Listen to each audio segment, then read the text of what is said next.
This 30-minute video's purpose is to highlight the state of the modern world's food supply and the extremely fragile position humanity finds itself in. Myself, Cliff Hegan, will narrate in English, and my wife, Catherine Wang, will do so in Chinese to deliver a message for why they have hastily moved to a safe Beijing self-sufficient mountainous community in June 2019. There's a variety of anonymous events which could lead to a rapid destruction in the global food supply. Things such as electromagnetic pulse, global conflict, pandemic, natural disasters, terrorist attacks and cybersecurity threats to the power grid are all serious events that would have grave consequences on the global food supply chain. But the threats that we are going to talk about today are ones that specifically deal with the need to produce enough food to feed everyone on the planet. If you question the plausibility of any of these scenarios that I will be laying out today, ask yourself why millions of dollars have been invested to bury nearly 1 million seeds into an icy mountain in Norway called the Ardmar Seed Vault. This seed vault is built to last nearly 200 years. It is built to withstand earthquakes, nuclear war. Even if the entire northern ice cap melts, it will still be safe above sea level. It's buried in the permafrost, and there is also a reason why Norway does not allow any genetically modified crops into this facility. We will talk more about this later, but keep this in mind at all times that there is a concerted effort around the world to stockpile the biodiversity that took nature millions of years to create, because these threats that I am going to discuss today are very real. As resilient and innovative as we are as a species, the following risk factors pose a grave existential threat to our civilization.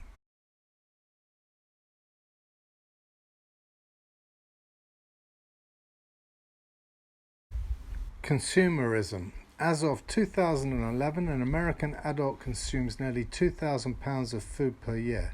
If every human being in the world ate like this, we would have run out of fresh water nearly 15 years ago.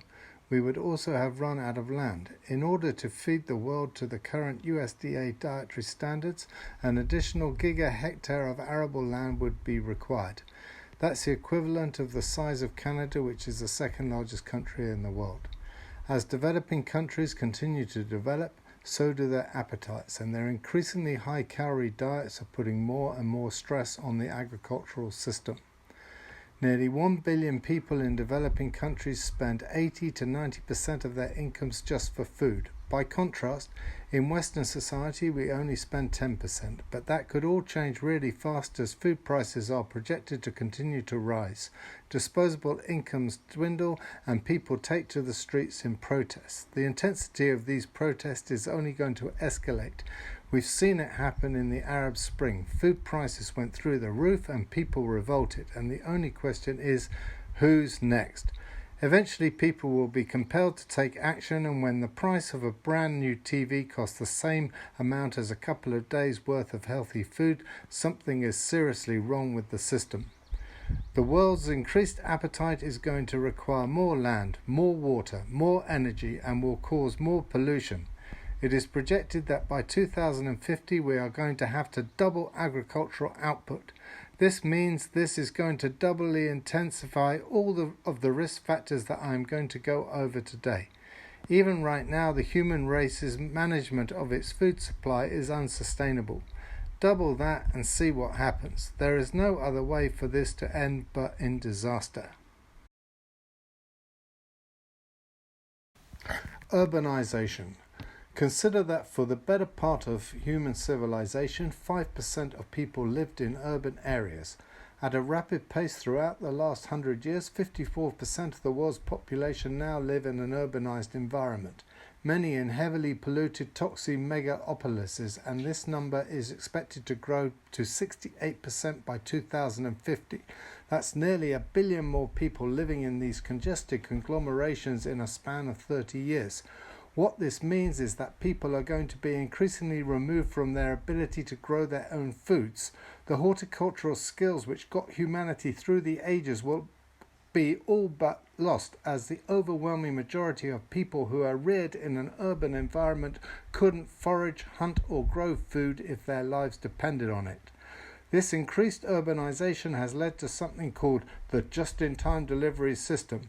Prior to all the various revolutions of transport, be they by sea or rail, semi-trailer or air cargo, marketplaces kept very large surpluses of goods on hand because you never knew when the next train is going to be coming. But now many supermarkets don't have inventory in the back room. In fact, there are no back rooms anymore because it is far more cost effective for these places to have the food shipped in as needed in a just-in-time manner than have to pay for all the extra square footage required to store that food on hand. If everything arrives just in the nick of time, advancements in computing mean that when something is out of stock, it's immediately shipped out and replaced.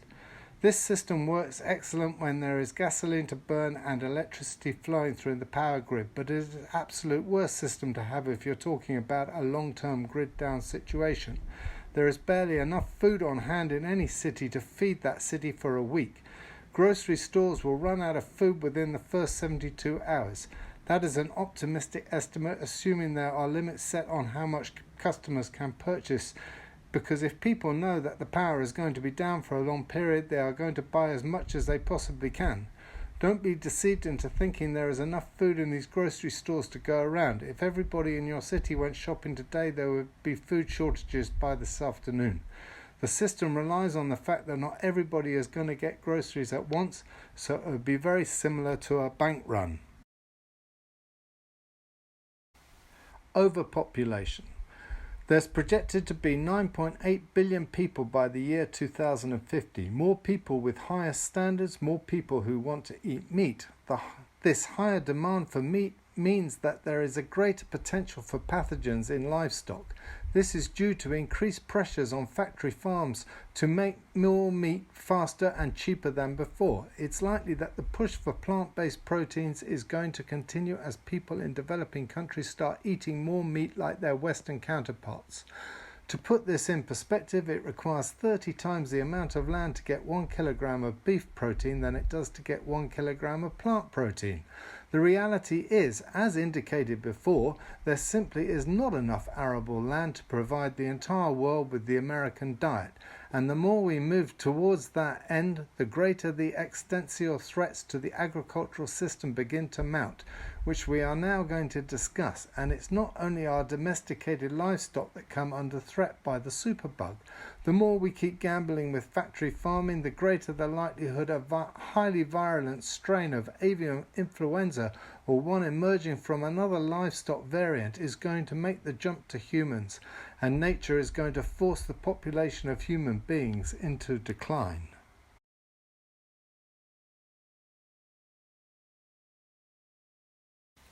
Factory farming. With increasing regularity and intensity, there are more and more outbreaks of bird flu and livestock diseases which beyond decimate domestic animal populations.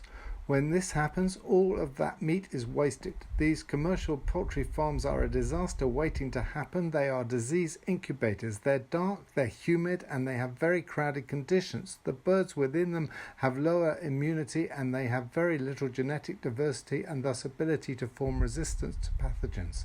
There has been noted to be an inverse relationship between the accelerated growth and disease resistance. This means that faster growing birds are far more susceptible to illness. Because we can grow a chicken twice as fast as we could 50 years ago, all the more vulnerable we have become to these superpathogenic threats. The factory farming system is a ticking time bomb, and the real problem is it's only accelerating. All of the things that I just mentioned are being practiced with greater frequency and intensity year over year. Although in the last couple of years avian influenza has been relatively quiet, it was only in 2015 that the US Department of Agriculture had to declare a state of emergency due to an outbreak that required the culling of over 50 million birds across several states. This impact was felt worldwide as many other countries struggle with the same problem. Much of this can be blamed on the current economic system, which sees an industry that is driven by greed, one in which many farmers become victims and are indebted to banks and corporations to continue making ends meet while haphazardly propagating this system in which most scientists agree create the conditions as such that it's only a matter of time before another plague is amongst us. Economics. As evidenced in the current situation in Venezuela, where widespread civil unrest as a result of political instability has led to a rapid inflation of the currency and food shortages. Economic instability, embargoes, trade war, as the prices of related commodities such as oil all have an ability to inflate the cost of food. Everything is related. If the cost of oil goes up, so does the cost of food. Every calorie of food takes 10 calories of oil to make. If there is a conflict that ensues, that impacts the price of oil. The price of food follows suit. Energy. The move towards a just-in-time delivery system means more and more energy is required to produce less and less. This seems counterintuitive because one would think that as the system becomes more efficient, we should be able to grow and distribute food at lower cost and lower energy expenditure. Unfortunately, this is not the case. Back in the 1940s, we were able to produce 2.3 calories worth of energy with the investment of only 1 calorie. Now it takes nearly 10 calories of oil to produce only 1 calorie of food. It used to be that we had a net 1.3 caloric gain, so why then is the food distribution system 2,000 times more inefficient than it was 70 years ago? Back in the 1940s, for every barrel of oil that we invested into oil extraction, we were able to harvest 100 barrels of oil. Today it requires 10 barrels of oil to harvest that same 100 barrels of oil. This is the decline of nearly 1,000% in mining efficiency. As the cost of oil has increased, this of course has become more and more urbanized, and we become ever more reliant on the harbour to reach reserves of oil. This problem is only going to escalate, and while there have been some minor advancements and innovations by way of renewable energy-based agriculture, they always come up short and are still locked into the same paradigm which relies heavily on pesticides, fertilizers, herbicides, and is extremely wasteful at every stage between the farm and the plate. Multinationals. Big corporations have an oligopoly over agriculture, and they make it much harder for small-scale producers to compete. Because these corporations have deep pockets, good legal teams, lobby groups, and politicians in their back pockets, much of the regulatory system which surrounds the agricultural system comes at no extra cost, and in many cases great benefits to these corporations. However, these increasing regulations have made it nearly impossible for the family farm to compete, and thus is quickly going the way of the dinosaurs. There is so much regulation that even if a person did want to grow their own food, it becomes increasingly more difficult to do with the government hovering overhead.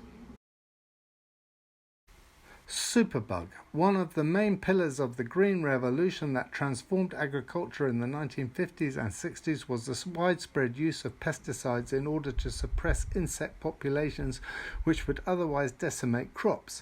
Since then, pesticide use has become the norm, and it's only increased year over year. In spite of a relatively recent movement which seeks to curtail the use of pesticides, pesticide use is still up 29% since the year 2000, a time when it was already being used in haphazard amounts. The problems with pesticides are multifold. Not only do they have the negative impact of killing a lot of the other insects which are not intended to be killed, such as the bees and other pollinators that our crops rely on, but it is said that nearly 98% of all the pesticides sprayed reach a destination other than their target species. As such, water runoff can carry these pesticides into grazing areas for livestock and probably more importantly human settlements.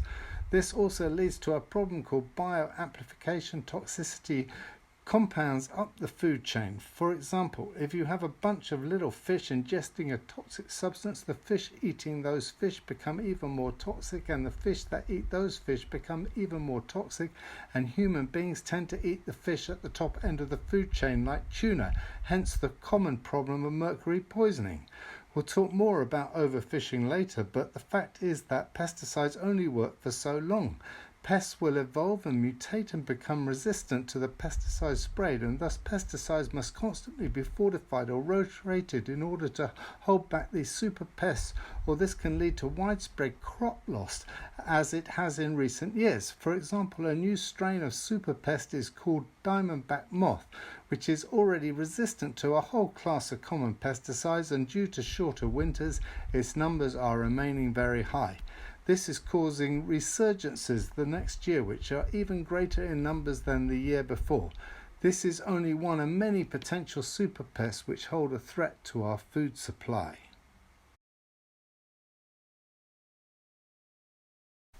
Superweed. The problem of pests and pesticides is compounded by the use of herbicides. In the same way that more and more pesticides must be used, herbicides must increase in their potency year over year to combat increasingly more adaptive superweeds. Another part of the Green Revolution was genetically modified crops. Genetically modified crops inevitably lead to superweeds. Many weeds have now evolved to become resistant to Roundup. Many farmers have no choice but yet to use even more and more of the toxic substance. What's more is that there is controversy surrounding human health regarding the ingesting of GMO foods. Scientists have recently discovered a mycotoxic pathogen that is present in GMO crops like corn, soy and wheat. This can lead to infertility and miscarriage in the livestock and people who ingest it. Livestock that is fed genetically modified feed can suffer from an up to 50% loss in fertility. Some scientists speculate that this may be the cause of the worldwide drop in fertility. Superfungus. Just like the plotline in the movie Interstellar, many scientists are warning that many crops are facing a serious existential threat from fungal disease. Wheat rust is a devastating disease which is commonly referred to as the polio of agriculture. Fungal diseases like these destroy nearly 20% of crops every year, and just like pesticide resistance, herbicide resistance, antibiotic resistance, there is also antifungal resistance. According to an international team of researchers at the Imperial College of London, the emergence of resistance is leading to a deterioration of our ability to defend our crops against fungal pathogens. The annual losses for food production has serious implications for food security on a global scale, and the problem with these fungal diseases is that they spread very fast, meaning that it's very hard to contain the problem, especially when everybody is growing the exact same strain of the crop. Although not of the fungal variety, the parasite that afflicted Irish crops between 1845 and 1849 caused what is known as the Great Famine, killing nearly 3 million people. Wholesale dependency on staple crops led to nearly 25% of the Irish population being wiped out by the famine.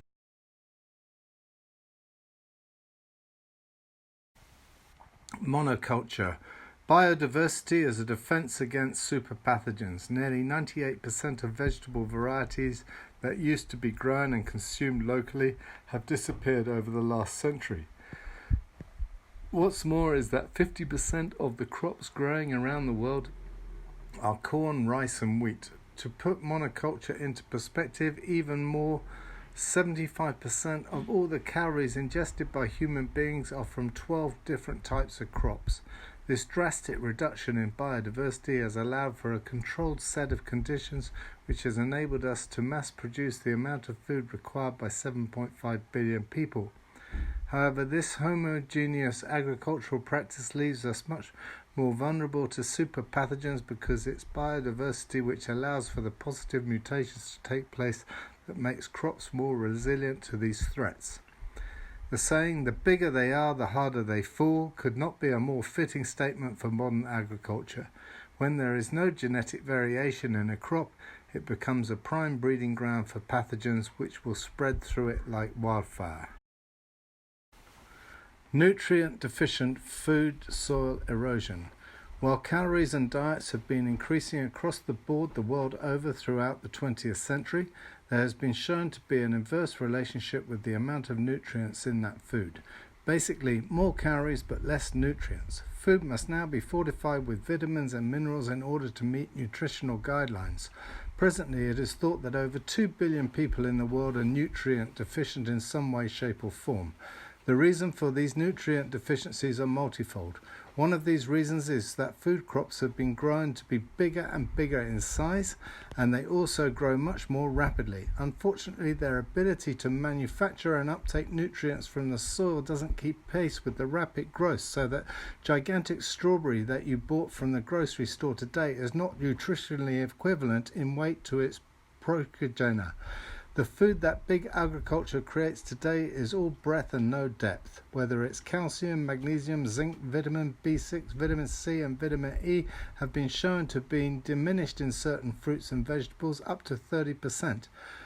However, there has been some extreme outliers. For instance, in the case of oranges, one study concluded that you would have to eat 8 oranges to derive the same amount of vitamin A as your grandparent did from one.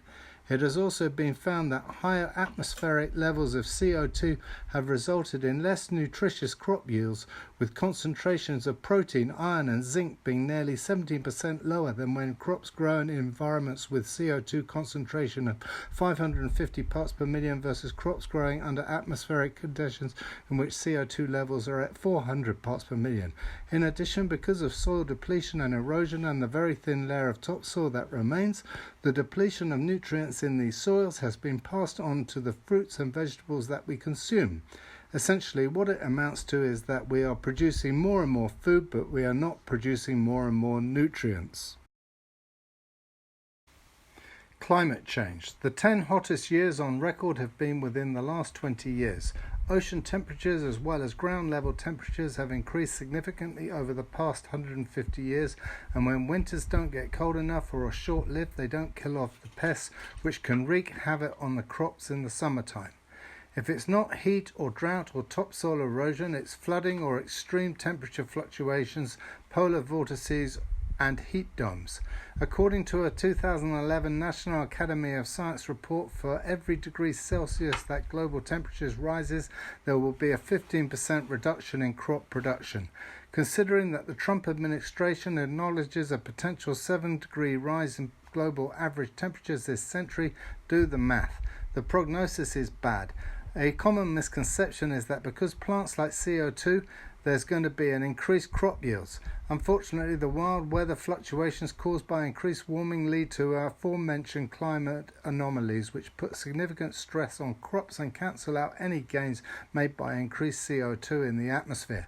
In addition, as previously stated, plants who are grown in a higher CO2 environment are also more nutrient deficient. As evidenced this year with the proverbial polar vortex, the jet stream has the ability to greatly affect weather patterns and thus significantly impact crop production. Europe has seen one of its worst droughts in 2018. California is running out of water, and the grain belts of the United States are bleeding the non-replenishable aquifers dry. Meteorologists have forecasted that the next 5 years are projected to be the hottest on record. Water shortages. Since the last ice age, the glaciers have been in retreat. The retreat of these glaciers since the year 1850 has a profound effect on the availability of fresh water for irrigation. The natural cyclical occurrence of retreating glaciers mean less water for the vital waterways on which farms around the world rely. The speed at which the glaciers are melting are only accelerated by anthropogenic global warming. A prime example of this situation is the Colorado River. Many cities that rely on it for sustenance are making contingency plans for when it inevitably dries up. Aquifers. Aquifers around the world are being depleted and contaminated by mining practices. 10% of the crops that are grown around the world are irrigated by groundwater which is not renewable. Aquifers are being drained faster than they are refilling. For example, the Ogala Aquifer, which is one of the largest in the world, is what supplies irrigation to the better part of the US grain belt. This is one of the largest wheat producing regions of the world, supplying food for much of the United States, and 15% of which is exported throughout the world. This single aquifer supplies 30% of all the groundwater in the United States. When this water eventually runs out, one of the world's largest wheat producing regions in the world is not going to produce food.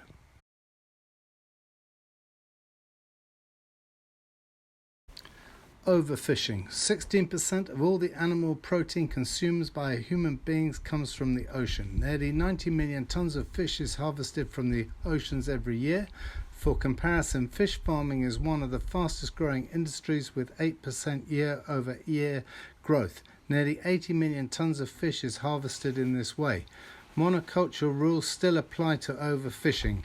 A reduction in biodiversity in the oceans due to a 39% drop in aquatic species over the last 40 years.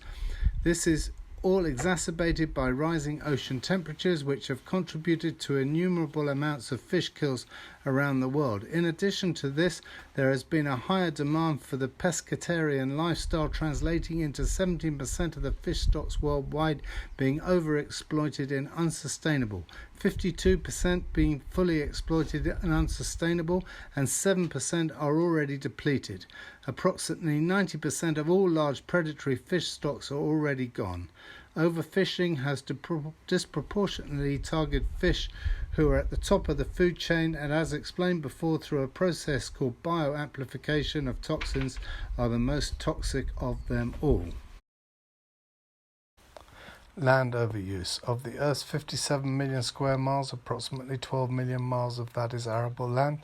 Most of that is already in use, and what isn't in use provides other vital planetary functions like the rainforest. Even though only 20% of the Amazon rainforest has been destroyed, we need to remember that as CO2 emissions rise, this flora is what scrubs the atmosphere of our refuse.